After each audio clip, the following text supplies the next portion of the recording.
Assalamualaikum warahmatullahi wabarakatuh. Pada video kali ini saya akan menjawab beberapa pertanyaan mengenai pengauditan sistem informasi berbasis komputer pada mata kuliah Sistem Informasi Akuntansi. Sebelumnya, izinkanlah saya memperkenalkan diri. Nama saya Vivi Rizky Aulia dengan NIM 19053065, konsentrasi akuntansi jurusan Pendidikan Ekonomi Universitas Negeri Padang. Baiklah, langsung saja ke pertanyaan yang pertama. Pertanyaan yang pertama itu pertanyaan diskusi 11.1 halaman 401, yang mana pertanyaannya yaitu pengauditan sebuah SIA secara efektif mensyaratkan seorang auditor memiliki beberapa pengetahuan tentang komputer dan aplikasi akuntansinya. Meski demikian, persyaratan tersebut tidak memungkinkan setiap auditor untuk menjadi seorang pakar komputer. Diskusikan tingkatan mana yang seharusnya dimiliki auditor terkait keahlian komputer untuk menjadi auditor yang efektif. Nah, jawabannya, menurut pendapat saya, mengaudit suatu sistem informasi akuntansi secara efektif membutuhkan seorang auditor yang memiliki pengetahuan mengenai komputer dan aplikasinya dalam akuntansi. Karena perkembangan zaman semakin hari semakin pesat, hal ini berpengaruh juga dengan dunia ekonomi.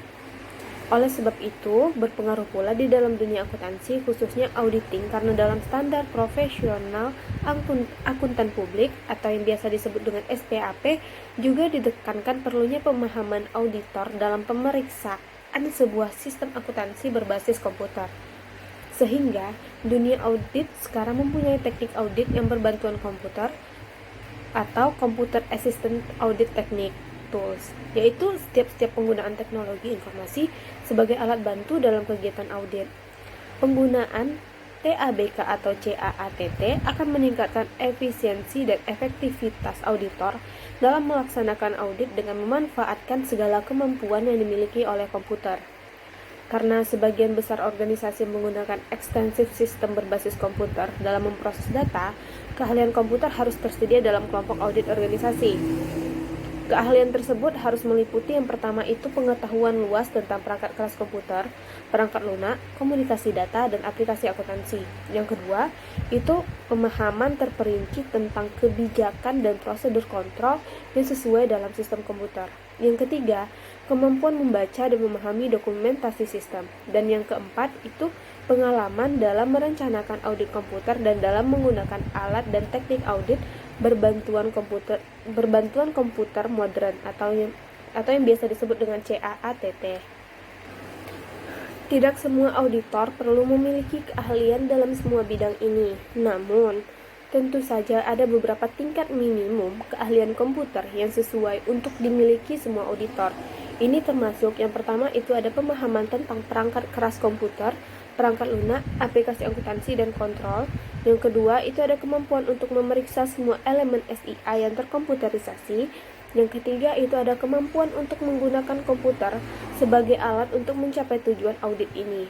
Nah, untuk mengombinasikan pemahaman mengenai pentingnya keahlian audit dengan pengetahuan sistem informasi berbasis komputer akan menghasilkan peningkatan yang sangat signifikan dalam proses audit sistem informasi. TABK atau CAATT merupakan perangkat dan teknik yang digunakan untuk menguji baik secara langsung maupun tidak langsung logika internal suatu aplikasi komputer yang digunakan untuk mengolah data.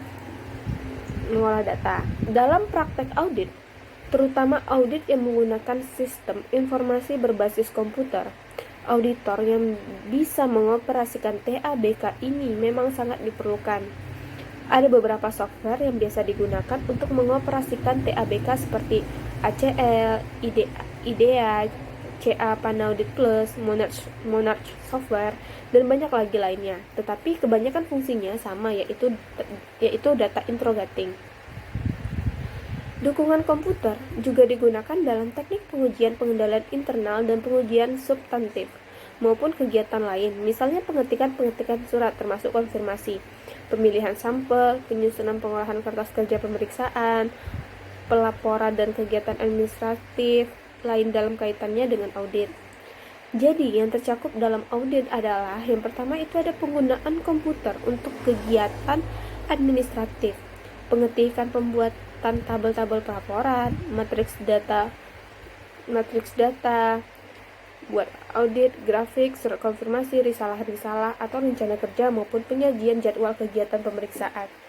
Nah, yang kedua itu penggunaan komputer atau audit software dalam pengumpulan bahan bukti audit serta penggunaan alat bukti software untuk mengidentifikasi hal-hal tertentu yang diperlukan sebagai bahan bukti audit. Nah, baiklah, kita masuk ke pertanyaan yang kedua. Pertanyaan yang kedua ini yaitu pertanyaan diskusi 11.2 halaman 401. Nah, yang mana pertanyaannya yaitu, haruskah para auditor internal menjadi anggota tim pengembangan sistem yang mendesain dan mengimplementasikan SIA, dan mengapa?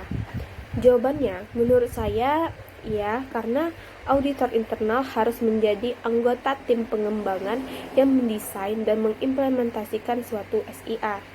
Karena tugas auditor internal adalah memastikan bahwa kontrol yang sedang dilaksanakan seperti yang dirancang. Salah satu jenis kunci yang sesuai adalah kontrol pemisahan fungsi dari kelompok pengguna. Salah satu faktor keberhasilan atau kesuksesan dalam perancangan suatu sistem informasi akuntansi harus dilibatkan dalam perancangan sistem karena auditor mempunyai pengetahuan mengenai prinsip-prinsip akuntansi, prinsip-prinsip pengauditan, teknik-teknik sistem informasi, dan metode pengembangan sistem. Informasi dari laporan yang dihasilkan oleh SIA harus sesuai dengan kualitas suatu informasi. Salah satunya adalah keandalan data SIA yang akan menghasilkan laporan keuangan tersebut. Baik auditor internal maupun auditor eksternal atau public accountant melakukan pengauditan SIA untuk menyediakan kepastian mengenai informasi yang terkandung pada laporan keuangan tersebut. Akuntan sebagai auditor perlu mengetes sistem kontrolnya, menilai efisiensi dan efektivitas sistem, dan berpartisipasi dalam proses pengembangan sistem. Agar lebih efektif melakukan pekerjaannya, auditor harus memiliki pengetahuan teknik pengembangan sistem, pengendalian teknologi yang digunakan, dan perancangan dan pengoperasian SIA. Nah, kita lanjutkan kembali ke pertanyaan yang ketiga, yang mana pertanyaan ketiga ini mengenai pertanyaan diskusi 11.6 masih di halaman yang sama, yaitu halaman 401. Yang pertanyaannya yaitu, jelaskan 4 langkah dalam pendekatan audit berbasis resiko dan diskusikan bagaimana langkah-langkah tersebut berlaku pada seluruh keamanan sebuah perusahaan. Nah, 4 langkah dalam pendekatan audit berbasis risiko. Yang pertama yaitu, tentukan ancaman-ancaman atau kesalahan dan ketidakberaturan yang dihadapi oleh SIA. Yang kedua, identifikasi prosedur pengendalian yang diimplementasikan untuk meminimalkan setiap ancaman dengan mencegah atau mendeteksi kesalahan dan ketidakberaturan. Nah, yang ketiga itu ada evaluasi prosedur pengendalian. Meninjau dokumentasi sistem dan wawancara dengan personil yang tepat untuk menetapkan apakah prosedur yang dibutuhkan ada atau tidak. Disebut pula sebagai tinjauan sistem. Kemudian, uji pengendalian dilaksanakan untuk menetapkan apakah prosedur-prosedur tersebut telah diikuti dengan baik. Uji ini terdiri dari berbagai kegiatan seperti mengamati operasional sistem, memeriksa dokumen, catatan, dan laporan, memeriksa beberapa sampel input dan output sistem, serta menelusuri transaksi di sepanjang sistem. Nah, yang terakhir yaitu evaluasi kelemahan, kesalahan dan ketidakberaturan yang tidak terungkap oleh prosedur pengendalian. Nah, untuk menetapkan pengaruhnya atas sifat atau keluasaan prosedur audit dan saran pada klien, langkah ini berfokus pada risiko pengendalian dan apakah sistem pengendalian secara keseluruhan mengenai hal-hal tersebut atau tidak. Apabila kekurangan pengendalian teridentifikasi, auditor menanyakan tentang pengendalian pengimbang atau prosedur-prosedur yang mengimbangi kekurangan tersebut. Kelemahan tersebut diimbangi dengan kelebihan pengendalian di area lainnya. Pendekatan berbasis resiko ini memberikan auditor pemahaman yang lebih jelas tentang keamanan keseluruhan perusahaan, termasuk penipuan dan kesalahan yang dapat terjadi di perusahaan. Ini juga membantu mereka memahami resiko dan paparan terkait. Selain itu, membantu mereka merencanakan cara menguji dan mengevaluasi kontrol internal, serta cara merencanakan prosedur audit berikutnya. Hasilnya adalah dasar yang baik untuk mengembangkan rekomendasi kepada manajemen tentang bagaimana sistem kontrol SIA yang harus ditingkatkan. Baiklah, selanjutnya kita akan menjawab pertanyaan yang keempat, yang mana pertanyaan keempat ini mengenai pertanyaan diskusi 11.1 halaman 402, yang mana pertanyaannya yaitu, Anda adalah Direktur Pengauditan Internal di sebuah universitas. Baru-baru ini, Anda bertemu dengan Isa Arnita, manajer pengolahan data administratif, dan menjelaskan keinginan untuk menetapkan sebuah hubungan yang lebih efektif antara dua departemen. Isa menginginkan bantuan Anda dengan sebuah sistem utang terkomputerisasi yang saat ini sedang dalam pengembangan. Ia merekomendasikan bahwa departemen Anda mengasumsikan pertanggungjawaban ini untuk mengaudit faktur pemasok sebelum pembayaran. Ia juga ingin pengauditan internal membuat saran selama pengembangan sistem, membantu pemasangannya, dan menyetujui sistem lengkap setelah melakukan pemeriksaan akhir. Nah, yang diminta di sini yang pertama yaitu A. Rekomendasikan agar departemen Anda bertanggung jawab untuk pra-audit atas faktur pemasok. B. Permintaan agar Anda membuat saran selama pengembangan sistem. Dan yang C. Permintaan agar Anda membantu dalam pemasangan sistem dan menyetujui setelah melakukan pemeriksaan akhir. Nah, langsung saja kita jawab pertanyaan yang A. Rekomendasikan agar departemen Anda bertanggung jawab untuk pra-audit atas faktur pemasok. Nah, jawabannya, salah satu poin dari ruang lingkup auditor internal adalah penggunaan sumber daya yang ekonomis dan efisien. Hal ini dengan audit awal faktur dari pemasok, yang mana auditor internal ditugaskan untuk menilai apakah barang yang tertera dalam faktur tersebut sesuai dengan kebutuhan universitas atau tidak, serta menilai apakah saldo yang tertera sesuai dengan jumlah pembelian yang dilakukan oleh pihak terkait atau tidak. Nah, audit internal tidak boleh bertanggung jawab atas pra-audit pencairan. Objektivitas sangat penting untuk fungsi audit, dan auditor internal harus independen dari kegiatan yang harus mereka tinjau. Mereka tidak boleh menyiapkan catatan atau terlibat dalam kegiatan apapun yang dapat membahayakan objektivitas dan kemandirian mereka. Selain itu, karena audit internal adalah fungsi staf, keterlibatan dalam fungsi garis seperti itu akan tidak konsisten dengan peran auditor internal yang tepat. Baiklah, kita lanjutkan ke pertanyaan yang B.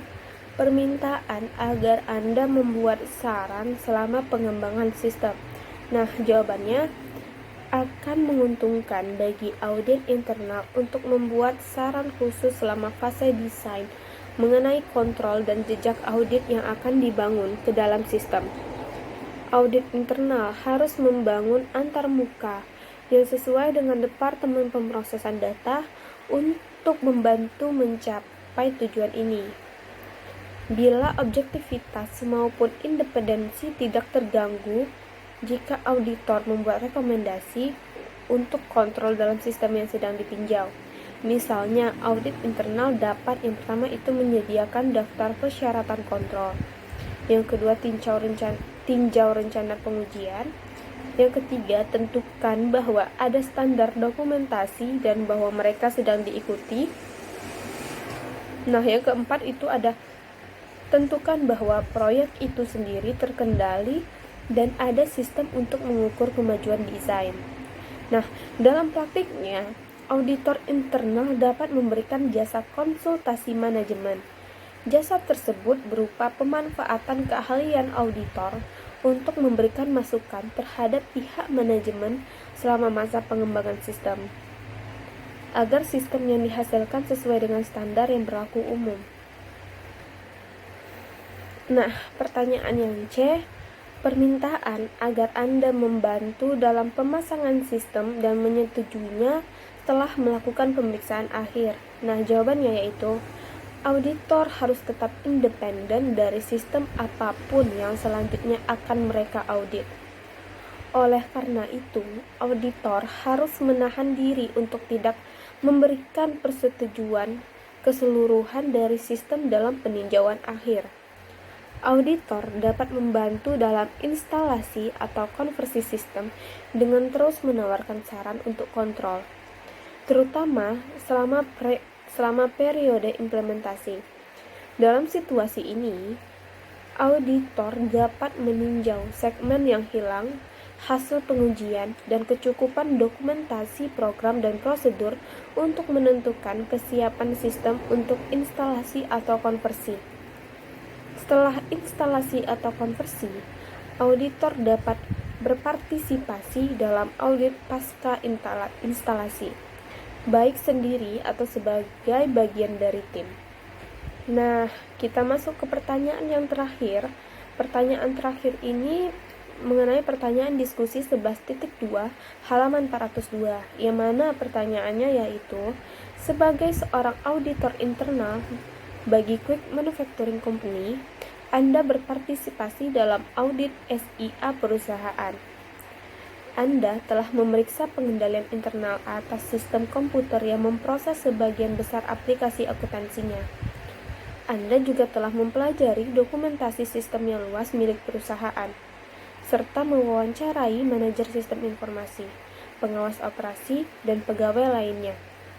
Untuk melengkapi kuesioner pengendalian internal komputer terstandardisasi milik Anda, kemudian Anda melaporkan ke pengawas Anda bahwa perusahaan telah mendesain sebuah aset pengendalian internal menyeluruh yang sukses ke dalam sistem komputernya. Ia berterima kasih atas upaya Anda dan meminta sebuah laporan ringkasan atas temuan-temuan yang Anda dapatkan sebagai input dalam laporan keseluruhan akhir atas pengendalian internal akuntansi. Nah, yang dimintanya yaitu, apakah Anda melupakan sebuah langkah audit yang penting? Jelaskan. Tuliskan 5 contoh dari prosedur audit spesifik yang Anda rekomendasikan sebelum mencapai sebuah kesimpulan. Nah, jawabannya, langkah audit yang terlupakan yakni yang pertama itu ada informasi dari luar, karena auditor harus mendapatkan bukti yang tepat dan cukup sehingga risiko kesalahan penyajian material dapat diminimumkan. Hal ini dapat dicapai dengan bukti-bukti yang berkaitan dengan yang pertama itu ada pengetahuan tentang klien, yang kedua informasi dari luar perusahaan, yang ketiga sistem akuntansi, yang keempat kualitas pengendalian internal. Nah, sehingga saya telah melupakan faktor yang cukup penting yaitu informasi dari pihak luar, yang mana bisa diperoleh dari analisis independen oleh spesialis. Nah, yang kedua itu ada tes kontrol, yang mana ini digunakan untuk memungkinkan auditor dalam menentukan apakah kontrol yang ditentukan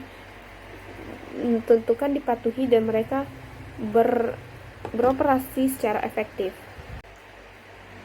5 contoh prosedur audit tertentu yang mungkin akan saya rekomendasikan sebelum mencapai kesimpulan akhir adalah yang pertama yaitu inspeksi mencakup pemeriksaan atas catatan atau dokumen baik internal maupun eksternal dalam bentuk kertas, elektronik, atau media lain, atau pemeriksaan fisik suatu aset. Nah, yang kedua yaitu kegiatan observasi merupakan pengamatan langsung terhadap proses kinerja dalam suatu perusahaan. Yang ketiga, konfirmasi eksternal merupakan informasi dari pihak ketiga yang sudah mahir di bidangnya dan merupakan pihak yang independen terhadap perusahaan.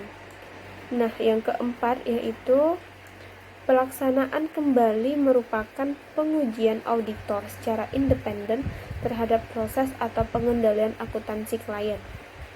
Nah, yang kelima yaitu prosedur analitis merupakan pengevaluasian atas informasi keuangan yang dilakukan dengan menelaah hubungan yang dapat diterima antara data keuangan dengan data non-keuangan.